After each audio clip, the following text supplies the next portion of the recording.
Bonjour tout le monde et bienvenue sur The Great Menu. Enfilez votre plus beau blouson, sortez votre paire de lunettes la plus aviator et brandissez votre plus grand drapeau américain parce que dans ce deuxième épisode de The Great Film, on va parler de Top Gun Maverick de Joseph Kosinski.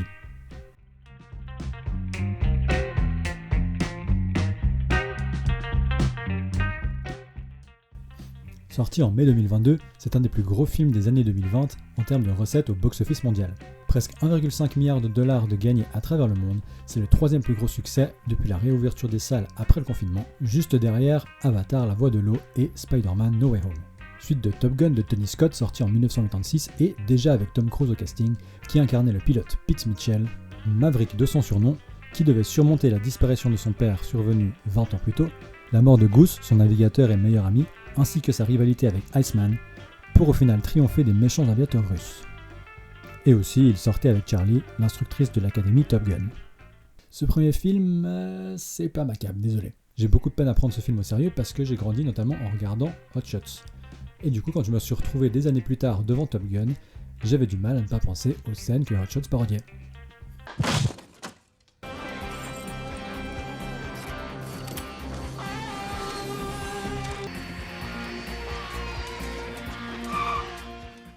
Top Gun Maverick reprend à peu près le même chemin narratif que son prédécesseur. Maverick est rappelé à l'académie Top Gun en tant qu'instructeur. Il doit préparer les nouveaux pilotes à une dangereuse mission, parmi lesquels il y a Rooster, le fils de Goose, son ancien ami décédé. On retrouve des conflits entre pilotes, avec Rooster et Hangman, la hantise des traumas passés à travers la relation entre Rooster et Maverick, et évidemment le surpassement de tous ces conflits pour aboutir à la réussite de la mission. Et il y a aussi une histoire d'amour entre Maverick et Penny. Tout est bien qui finit bien, et à la fin, c'est les États-Unis qui sauvent le monde. En sortant du film pour la première fois, je me suis dit que j'avais passé un bon moment, que c'était un bon divertissement. C'est clairement un film qui met en scène la supposée grandeur des États-Unis, et c'est assez mielleux et cringe parfois, notamment la relation entre Maverick et Penny, et les scènes de camaraderie entre pilotes. C'était déjà le cas pour le premier film, donc au moins la saga est cohérente là-dessus. Et en vrai, c'est selon votre sensibilité. Moi, ça m'a pas trop dérangé, du moins dans un premier temps, mais j'y reviendrai. Dans les deux films, les meilleures scènes sont les scènes d'action, les scènes de vol. Elles sont spectaculaires, il y a du suspense, elles sont bien découpées, réalisées. Bref, sur ce plan, Top Gun Maverick a très bien répondu à mes attentes, et au vu de son succès commercial autant que critique, il a très bien répondu aux attentes du public en général. Mais le film a plusieurs choses qui font de lui un peu plus qu'un simple film d'action à sensations fortes, un peu cheesy mais efficace. Une qui n'est pas inintéressante, bien qu'un peu basique, et les autres qui m'ont pas mal dérangé, alors que j'ai plutôt apprécié le film au premier visionnage, je rappelle. Mais plus j'y repensais, plus le film me tapait sur les nerfs, et moins j'avais envie de souligner ses qualités. Revenons d'abord sur la première de ces choses, assez évidente dans le propos du film, le parallèle qu'il dresse entre Maverick, le personnage de fiction, et Tom Cruise, l'acteur.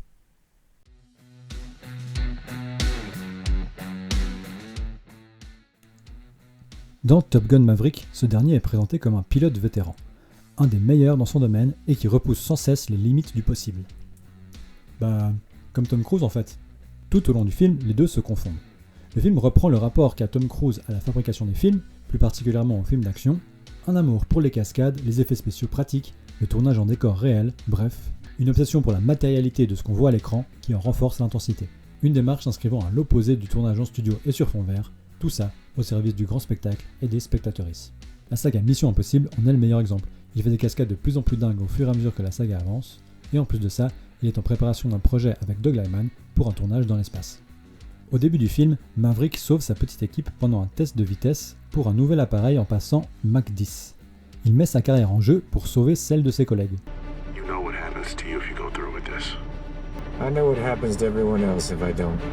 Le film pose donc Tom Cruise comme sauveur d'Hollywood, ou du moins comme dernier rempart devant un Hollywood en perdition. Cette scène marche encore mieux post-Covid.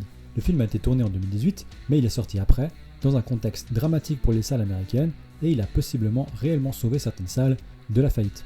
Bref, ensuite il doit former la nouvelle génération de pilotes et les préparer pour une mission périlleuse. Dans un premier temps évincé par ses supérieurs à cause de la vision différente qu'ils ont de la mission, il désobéit à leurs ordres et prouve que la seule manière de réussir, c'est la sienne. Lors de la mission, les pilotes sont en vis-à-vis avec des avions de chasse beaucoup plus performants et technologiquement plus avancés. Mais lorsqu'ils seront en difficulté, Maverick et Rooster se sortiront du pétrin grâce à un avion encore plus ancien que le leur, un bon vieux F-14, sorti tout droit de 1986 et du premier Top Gun.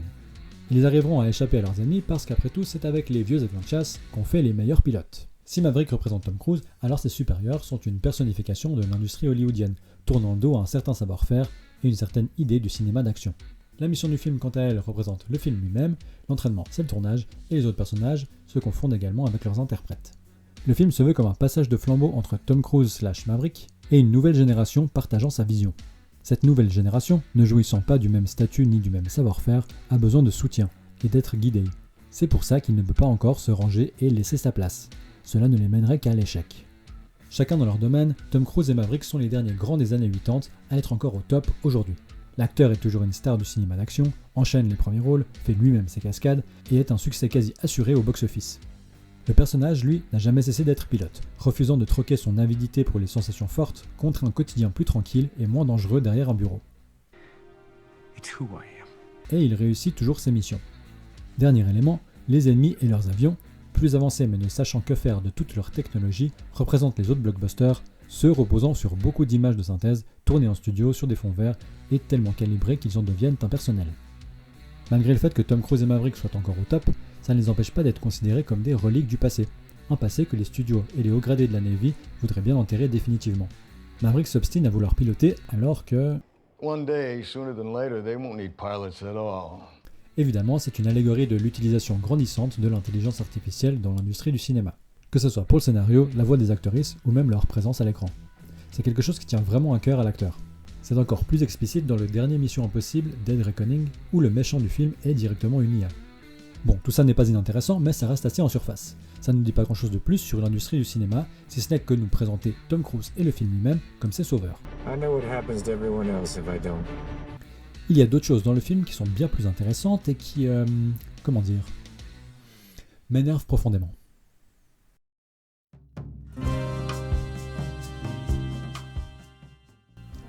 Je précise que pour la suite de cette vidéo, je reprends pas mal de points d'une review du film sur Letterboxd par Brett, le lien est en description. Regardons la mission d'un peu plus près. Les pilotes de la Navy doivent détruire un site d'exploitation nucléaire construit hors des traités de l'OTAN, site où est stocké de l'uranium enrichi. Tout ça afin de faire respecter le traité, d'empêcher une nouvelle puissance nucléaire d'émerger et de garantir la position favorable de leurs alliés dans la région. Alors question, à qui appartient le site qui doit être détruit ? À quel pays je veux dire ? On ne sait pas. On en déduit que c'est l'Iran grâce à la présence du F-14 à la fin, grâce à la topographie lors de la mission finale, et grâce aux réels soupçons que les États-Unis ont eu quant à la production nucléaire iranienne, soupçons non confirmés mais on y reviendra, mais ça n'est jamais dit dans le film. Les pilotes ennemis n'ont même pas de visage, ce sont de pures machines de guerre. Ils ont des avions d'une telle supériorité technologique qu'ils semblent invincibles. D'un côté, on a de braves pilotes américains qui défendent leur pays et les traités internationaux, des êtres humains avec des sentiments, des émotions, des familles, et de l'autre côté, des robots. Des machines à la fois surpuissantes mais incapables de prendre le meilleur sur nos valeureux et triomphants pilotes qui sauront se dépasser au meilleur moment.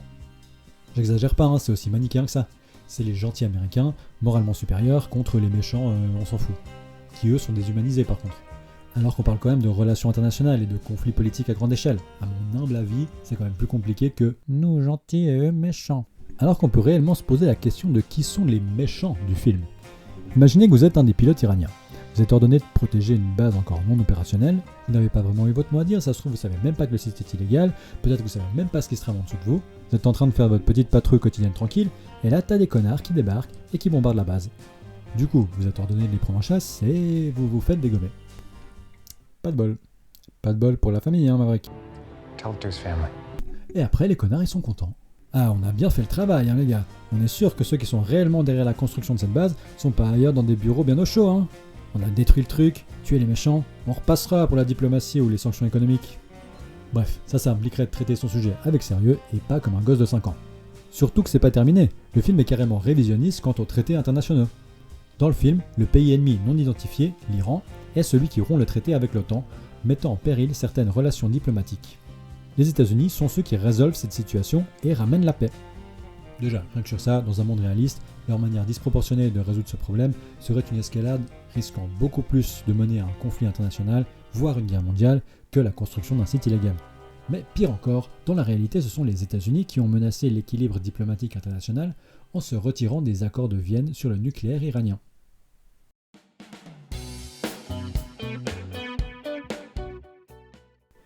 Pour résumer, l'accord de Vienne sur le nucléaire iranien concernant plus les États-Unis et les pays membres de l'UE.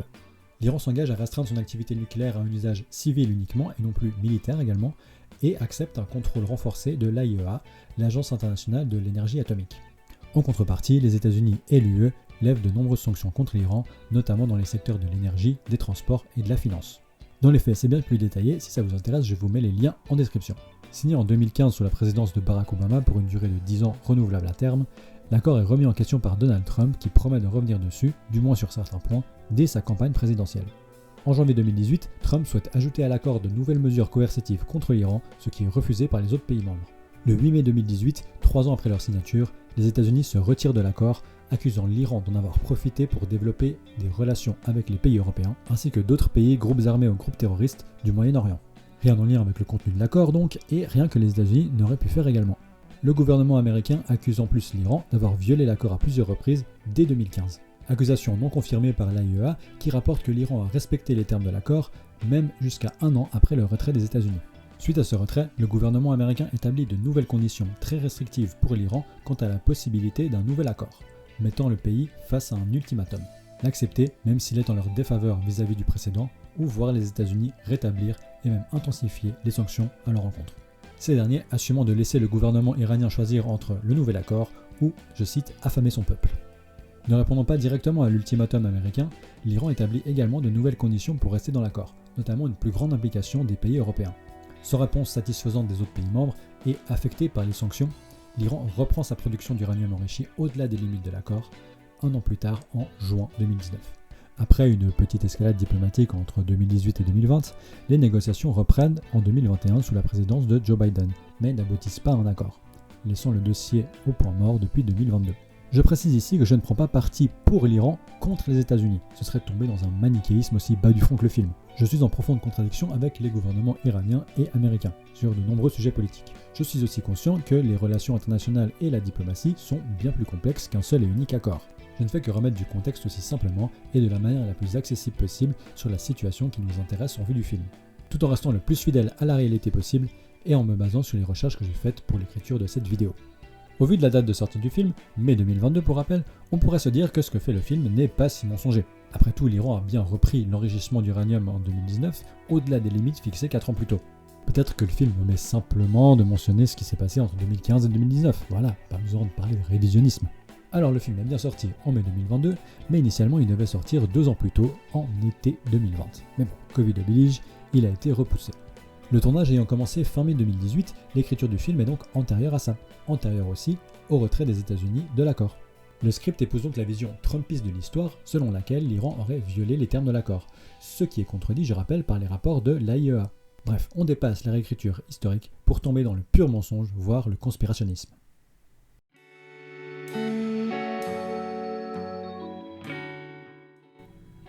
De là, il me faut faire un petit aparté sur 2 choses inhérentes au film. Le fait qu'il ne mentionne jamais explicitement l'Iran et le fait que ce soit un film, une fiction. Et donc qu'il peut raconter ce qu'il veut sans se soucier de la réalité, ou adapter un petit peu la réalité pour que ça colle plus avec ce qu'il veut y raconter. Bonne remarque, mais dans les 2 cas, ça n'enlève rien aux critiques sur ce que le film raconte. On est manifestement dans notre monde, et pas sur la terre d'un univers parallèle dans lequel les États-Unis ne seraient pas la puissance impérialiste qu'ils sont. On n'est pas non plus sur un conflit entre humains et extraterrestres, dans lequel le film aurait une plus grande liberté quant à l'historicité de ce qu'il raconte, même si ce genre de récit n'échappe pas non plus au parallèle avec notre monde. D'autant plus que la manière qu'il a de raconter son histoire, de présenter ses personnages et ses enjeux, reste critiquable. On l'a vu dans la partie sur les gentils et les méchants, je ne reviens pas dessus. En plus de ça, toute la promo du film s'est basée sur la réalité de ce qu'on voit à l'image. Les acteurs ont réellement appris à piloter des avions de chasse. D'ailleurs, ce sont eux qui font leur cascade. Il n'y a pas d'écran vert, un minimum d'effets spéciaux numériques. D'ailleurs, Tom Cruise a réellement fait exploser un avion de chasse pendant le tournage. Et en fait, c'est vraiment un pilote de la Navy. Acteur, c'est que son 2e métier. Bon, ok, je déconne pour les 2 derniers, mais la promo a réellement mis le paquet là-dessus. Alors que c'est pas tout à fait vrai. Les actrices sont bel et bien dans des vrais avions de chasse, mais ce ne sont pas eux qui pilotent. Et il y a beaucoup d'effets spéciaux numériques. C'est juste qu'ils sont très bien faits et ne se voient pas. Si vous souhaitez plus de détails là-dessus, je vous conseille cette vidéo d'écran large qui en parle très bien. Toute cette narrative sur la réalité tangible de ce qu'on voit à l'image déteint sur l'histoire que le film raconte. Après tout, si les cascades sont vraies, pourquoi le reste ne le serait-il pas ? Pourquoi ne pas croire en fait que les États-Unis préservent la paix dans le monde ? Ouais bon, j'abuse un peu là, mais c'est pas déconnant de penser, par association avec la promo du film, que certains aspects du scénario soient vrais. On peut rapprocher ça d'un biais cognitif, l'effet de vérité illusoire. c'est la tendance à croire qu'une information est correcte après une exposition répétée. Même si la promo ne parle pas de l'histoire en elle-même, l'information « ce que vous allez voir est réel » fait son petit bonhomme de chemin dans nos têtes. Alors certes, le film peut raconter ce qu'il veut, mais en retour, chacune et chacun peut le critiquer sur ce qu'il raconte et sur la manière dont il le raconte. Ceci étant dit, revenons-en au film lui-même parce qu'on n'en a pas terminé avec lui.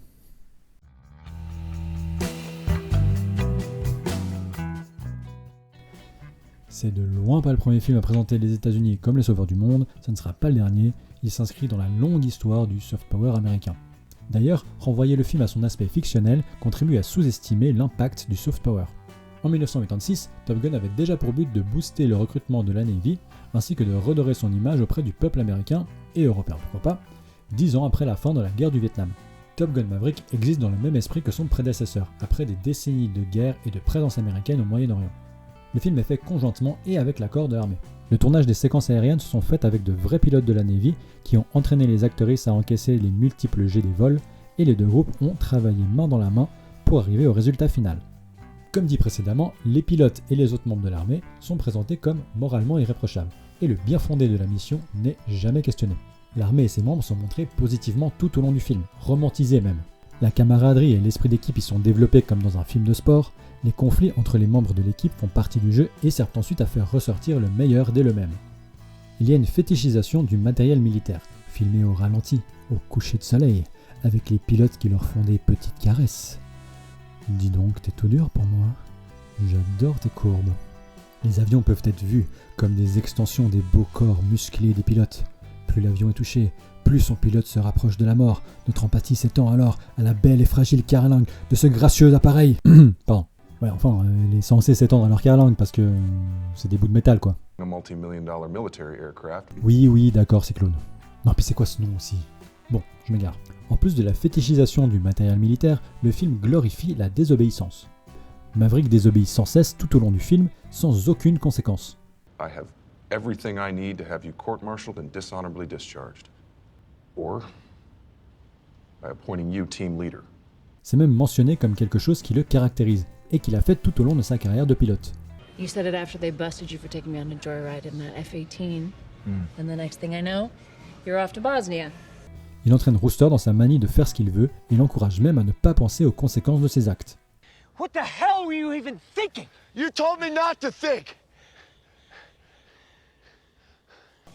Oh putain, oui. Parce qu'après tout, entre nous, qu'est-ce qu'on s'en fout si nos actions risquent de provoquer une troisième guerre mondiale? Et c'est même pas une désobéissance qui remettrait en question la mission ou les motivations de sa hiérarchie, c'est juste puéril, et ça confirme le statut providentiel de Maverick au sein du film. Et par extension de Tom Cruise à Hollywood. Moi je veux voler très très vite et tirer un gros missile. Non, tu risquerais de te tuer toi et les autres pilotes avec. Mais je veux que ça fasse boum. Il va me faire chier encore longtemps celui-là. M'en fous, je fais ce que je veux. Tout est résolu par la violence, glorifiée elle aussi. Une querelle entre pilotes, confrontation. Une blessure du passé, ça se règle dans le cockpit, au mépris des règles de sécurité. Une violation de traité, on détruit tout, sans se poser de questions, et au mépris du droit international. La guerre, c'est fun. Ça permet de faire un concours de qui est la plus grosse.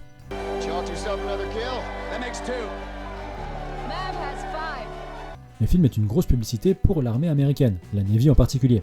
Tom Cruise assumant même une lettre d'amour à l'aviation navale. En 2020, lors d'une conférence à la Tailhawk Association, une organisation américaine à but non lucratif qui défend les intérêts de l'aviation maritime, il a encensé la Navy et ses pilotes. Vous êtes excellents, vous êtes la crème de la crème, et c'est un privilège de vous représenter sur le grand écran. Vous méritez d'être célébrés, vous êtes les vrais héros, et vous êtes une inspiration. Alors, au nom de moi-même et d'un pays très fier, merci. Merci pour votre service. Le film cire très bien les pompes de l'armée, mais comme il est aimable, il le fait aussi pour Lockheed Martin, une entreprise américaine spécialisée dans la défense et la sécurité, première dans la vente d'armes dans le monde. L'avion que Maverick pilote au début du film, le SR-72 Dark Star, est un prototype de Lockheed Martin, qui se targue au passage d'avoir un partenariat avec Hollywood depuis 1915 et d'avoir été aidé par les gros studios hollywoodiens à cacher des usines d'armement lors de la Deuxième Guerre mondiale. Maverick mentionne dans une scène un peu plus tard l'avion F-35. Well, sir, normally this would be a cakewalk for the F-35 stealth, but GPS jamming negates that. Narrativement, il n'y a aucune raison de le mentionner puisque l'option est tout de suite balayée. Sauf que le F-35 est un produit vendu par Lockheed Martin, qui a rencontré de nombreux problèmes techniques et qui a un bel historique d'accidents depuis 2018. 11 pour être précis, dont un pilote japonais porté disparu lors d'un exercice en 2019. Je précise quand même que l'enquête n'a pas déterminé si cette perte était liée à un problème du F-35 ou non. Mais tout de même, le film est bien content de permettre à une entreprise vendeuse d'armes de se refaire une santé au détour d'une réplique.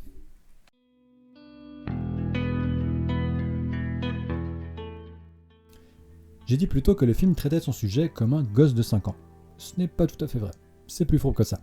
Il feint de traiter son sujet comme un gosse de 5 ans, se faisant passer pour un blockbuster fun, un grand 8 pendant lequel on peut mettre son cerveau en pause, en admirer les prouesses techniques et s'émerveiller devant les combats aériens, tout ça pour qu'on ne réfléchisse pas trop au film et à ce qu'il est en réalité. À savoir, et je reprends la conclusion de Brett sur Letterboxd parce que sa formulation m'a fait bien marrer, une publicité de 131 minutes pour la mort. Agressivement pas originale, grandement irresponsable dans son message, historiquement révisionniste, honteusement chauvin, et offrant une fellation aux vendeurs d'armes. C'est un chef-d'œuvre de propagande défendant certains des pires traits de notre nation, et c'est un énorme succès. D'ailleurs, mis à part notre cher Brett, pas mal de spectateuristes et critiques soulèvent les mêmes points, avec certes un peu moins de véhémence. C'est bien la preuve que le film n'est pas subtil, il n'a d'ailleurs pas l'intention de l'être, mais c'est bien la preuve que tout le monde a capté qu'on est là pour la gloire des États-Unis. Le truc c'est que malgré ça, il reste globalement apprécié. Il est vrai que c'est un film fait pour le grand écran, une super expérience sensorielle, rendue possible grâce à un très bon savoir-faire technique, mélangeant les effets spéciaux numériques et pratiques, dans le but de nous procurer une chose.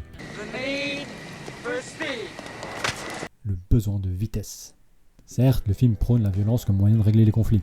D'accord, il légitime l'interventionnisme américain tout en réécrivant l'histoire. Oui, il contribue à la déshumanisation des non-américains. Ok, il offre une plateforme internationale à l'armée américaine et à son fournisseur d'armes. Mais bon, y a quand même des avions qui font des figures et qui vont vite, et tout. Et c'est cool ça, non ? Après mon premier visionnage du film, j'étais un peu dans cet esprit-là. Mais avec du recul, de la réflexion et de nouveaux visionnages, pas si cool en fait. Cette vision, raccord avec la promo, considère le film comme un vecteur de sensations et d'émotions via ses aspects techniques principalement, laissant l'histoire et ce qu'elle raconte au second plan. Le truc c'est que du coup, dans les critiques, ce point vient aussi au second plan. Peut-être que je suis naïf, mais qui croit sérieusement à l'histoire que Top Gun Maverick nous raconte ? Qui y croit premier degré sans penser un tant soit peu à ce que j'ai évoqué dans cette vidéo ? Ça ne devrait pas être un des points majeurs de la critique d'un film qui met en avant son caractère réel et vraisemblable ? Parce que ok, il y a des jolies cascades, mais personne n'a obligé l'équipe du film à raconter cette histoire-là. Je suis conscient que ça dépend du point de vue que chacune et chacun porte sur le cinéma.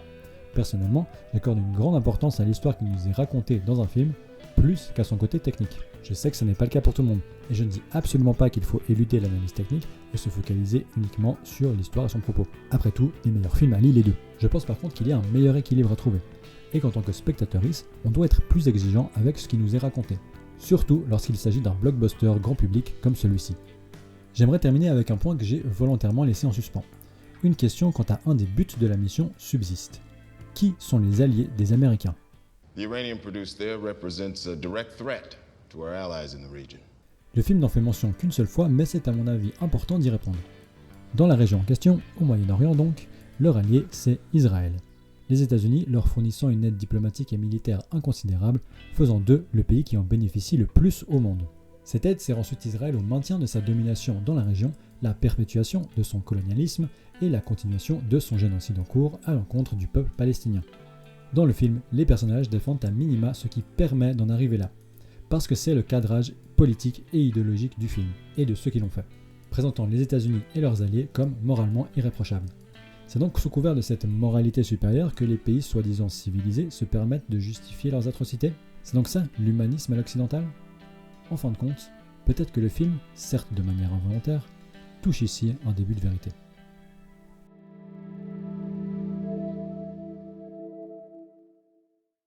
Merci beaucoup d'avoir regardé cet épisode de The Great Film.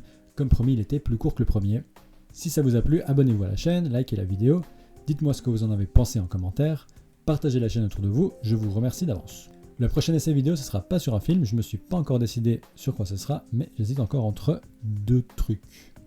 Donc si vous voulez rien manquer, vous pouvez me suivre sur Instagram, sur Twitter, sur Letterboxd, et je vous dis à très bientôt sur The Great Many.